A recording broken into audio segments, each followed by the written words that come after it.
What's up, everybody? We can't get enough of Star Trek, and certainly not of Picard at this moment. So I would like to break down some of the theories and such. Now, I've seen a lot of different people do videos on one or two theories, or not very many, or just specific theories, which is fine.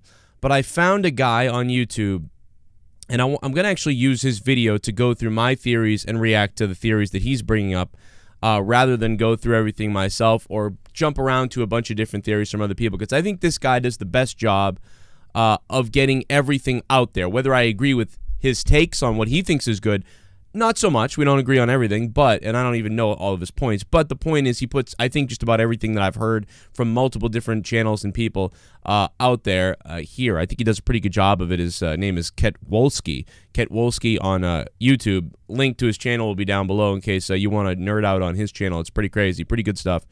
Didn't ask him for permission, so hopefully he's cool with me playing these audio clips of him and such. I'm sure he would be. It's probably fair use and all that stuff, but still, I just really... hopefully he's cool with it, but I will promote his channel because it was a good video. But one of the first things he goes on to talk about is the badge, that he got that wrong. A lot of people got that wrong, to be honest. So it's no doubt that if you heard someone else say it and you weren't sure yourself, then you were like, okay, I guess that's the original badge. But, it's not the original Captain Picard badge. It is a...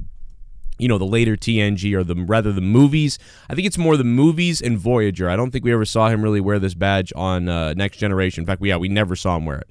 So I don't believe so. I mean, we saw him wear variations when he was in the future and alternate timelines and things like that, but this is not the original Captain Picard badge. It's just the last badge that I think he was wearing before they went into that.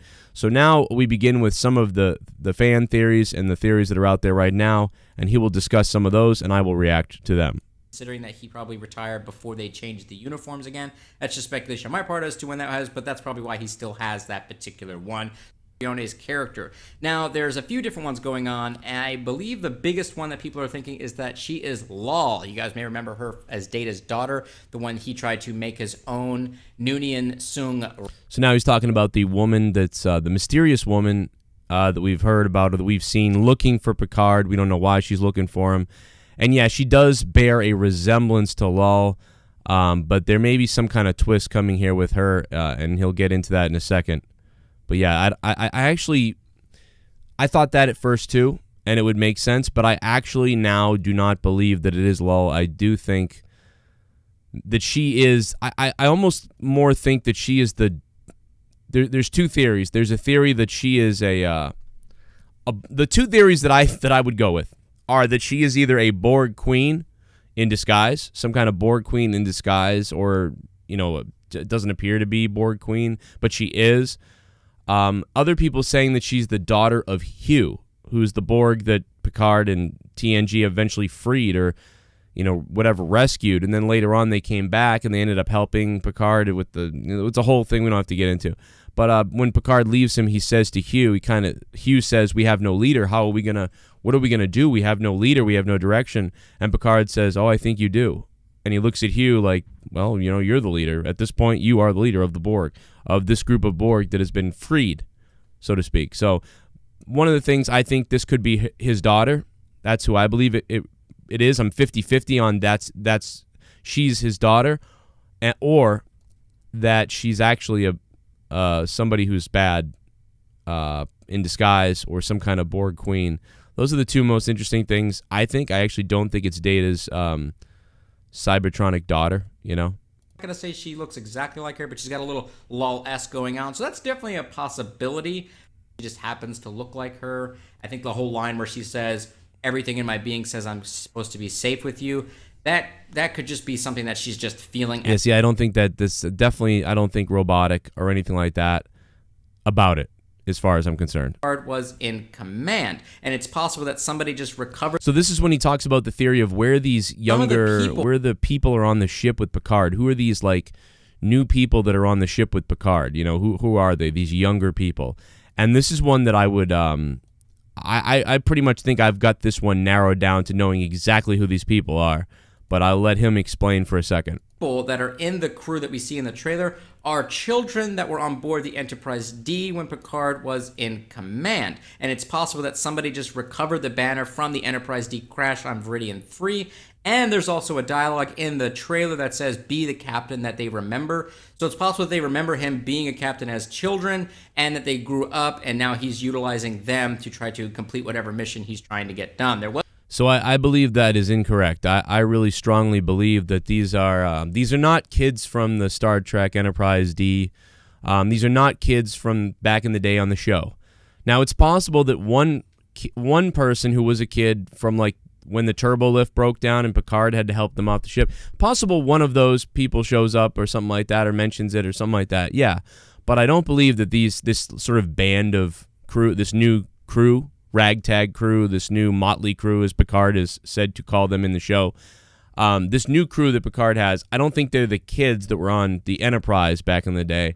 I think that they're people that know Picard. Not all of them, but I think some of them know Picard because of what Picard has done that we don't know about 10 years before. So this is 18 years after Nemesis.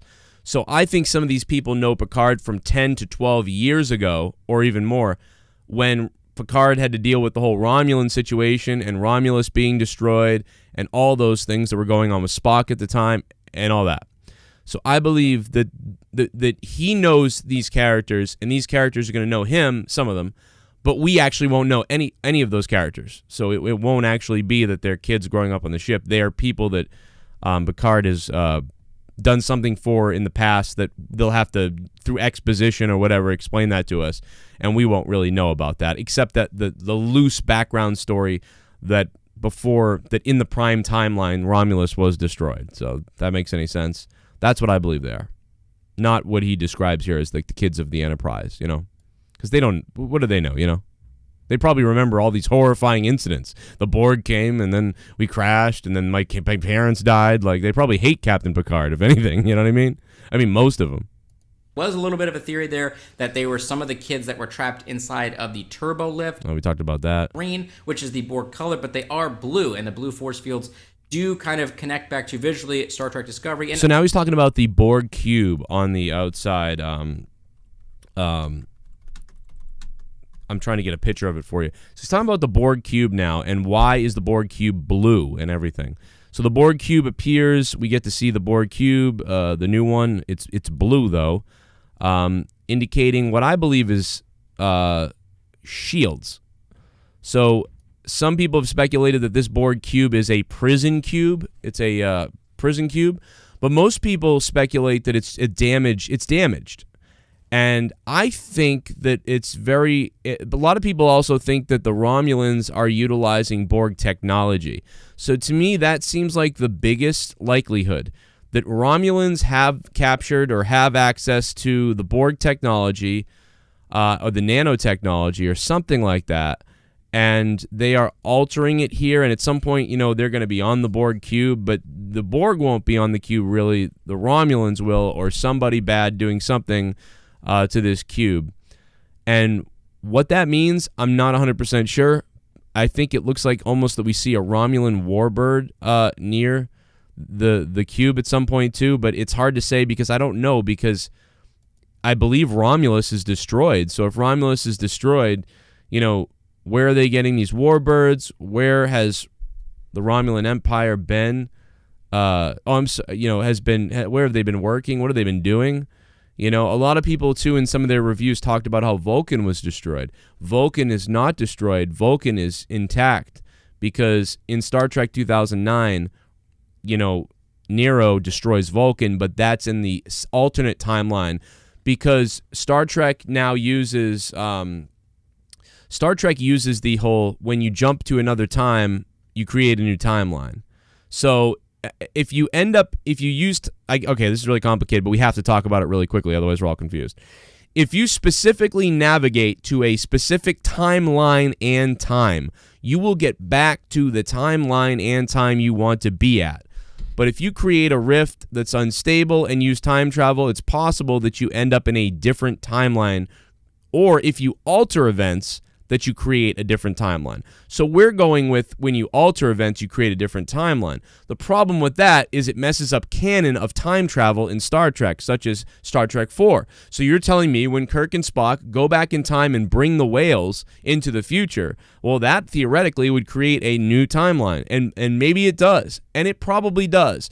But I'm okay, I can accept it, because I'm going to accept that time travel is theoretical and there's all these different little possibilities. And Star Trek 2009, the movies, the reboot movies, deal with the theory that time travel creates new timelines and whatever, right? Like, so I'm totally cool with just ignoring that. But this is the regular timeline that we all know, so I am absolutely fine with what's going on there.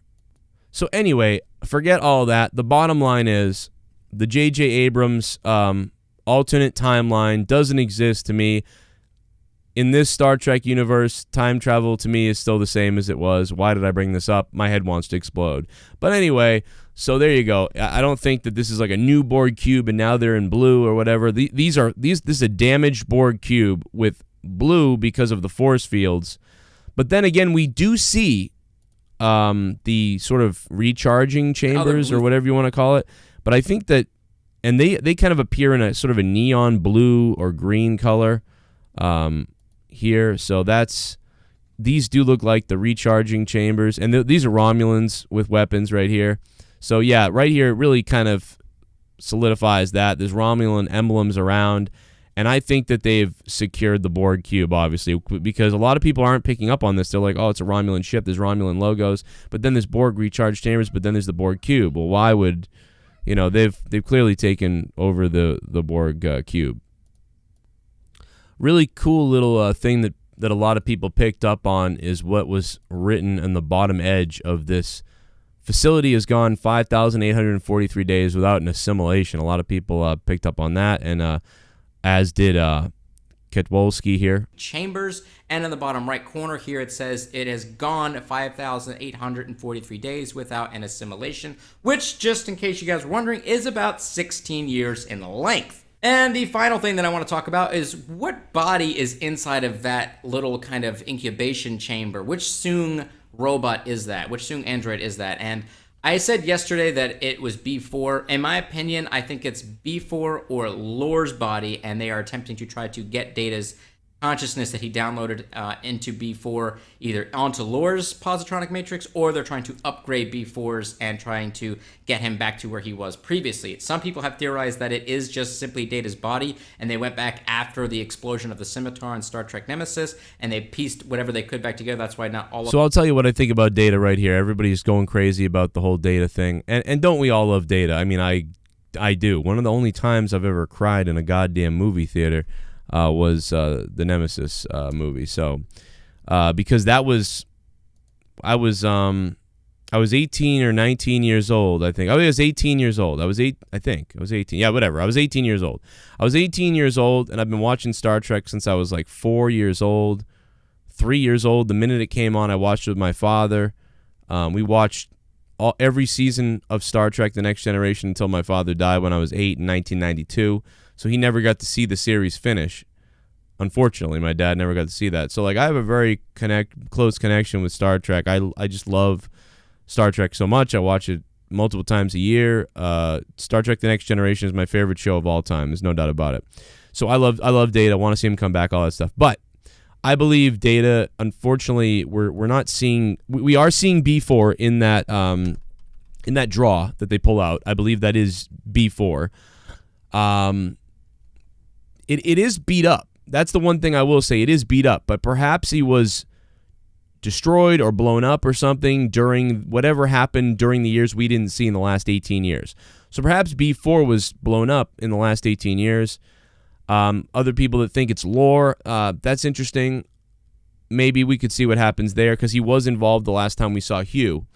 But as far as it being Data or them trying to put Data's consciousness into B4, I don't think they're going to get into that, or at least not yet, not in this season.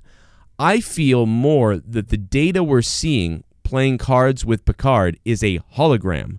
So I believe that throughout the season, throughout this new Star Trek Picard, that we're going to see Patrick Stewart interacting with a holographic data, a creation of data virtually on the holodeck. So it won't really be data. It will be that Picard uploaded the memories of B4 and the memories of Data and everything he could into the holodeck. He could never get the android to really function. It was never really Data. You know what I mean? Like it can't really be Data because he just doesn't exist on that conscious level anymore. But a lot of information from Data was able to be uploaded so he could create this pretty close holographic version of Data, in which I think why we'll see Picard interacting with him throughout the show, almost like as a friend or a virtual friend or a guidance, just to, kind of reminisce about Data. And that's why part of what he says, with the cards, like, I don't want this to end type of thing. But who knows? Who really knows anything? But these are some of the theories that I have, or my reactions to the theories I have heard. And I believe that's I might have one or two more. Let me see. As I said, that's really about as interesting as I want to get into it. That's as interested as I am with some of the stories. And also, as I said, some of the sound clips that I took from Kidwolski here, he gets really nerdy and really into like the canon of what's happening in the current day situations and names and stuff like that, which is really informative. I mean, it's mostly stuff that we all pretty much know basically on the surface, but he gets very detailed about it. So if you want to hear that again, check his video out, watch the full video. He goes really into where we are right now and what's happening and all these type of things. So if you really want to geek out, check out his video. It's pretty cool. But other than that, that's all I have to say about it right now. What do you guys think about these theories, these ideas? I mean, what I said, leave it in the comments down below. Either way, I'm damn excited about this, and I can't wait. Thanks for watching, and I hope you subscribe if you're new, and we'll see you later.